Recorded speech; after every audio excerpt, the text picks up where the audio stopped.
رمضان کے مہینے میں سب سے بہترین کردار ہماری خواتین کا ہے، جن کی وجہ سے سب نے رمضان کے روزے رکھے، سحر و افطار سب اچھے سے ہوئے۔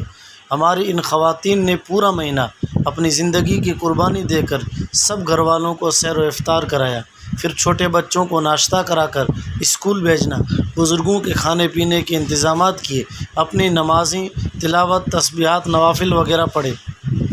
اب یہ حق بنتا ہے کہ اپنی استطاعت اور ہمت کے مطابق عید کے روز گھر کی خواتین کو کوئی اسپیشل انعام یعنی تحفہ دیں، اپنے وسائل کے مطابق ہی صحیح، پیسے نہیں تو پھول ہی پیش کریں، اپنی بیوی کو ایک گلاب کی کلی ہی پیش کر دیں، کچھ بھی نہیں کر سکتے تو ایک اچھا سا خط لکھ دیں، واٹس ایپ پر پیار بھرا میسیج آف تھینکس ہی لکھ دیں، سب کے سامنے انہیں سراہی، ان کی تعریف کریں، ان کی خدمت، محبت، کارگزاری کا دل کھول کر اعتراف کریں۔ یقین مانیں رمضان میں ہماری خواتین کی زندگیاں مردوں سے کئی گنا زیادہ مشکل، کٹھن اور صبر آزما ہوتی ہیں۔ اللہ انہیں اس کا اجر عظیم عطا فرمائے۔ بندوں کا بھی فرض ہے کہ وہ شکر گزار بنیں، اپنے حصے کا فرض تو نبھائیں۔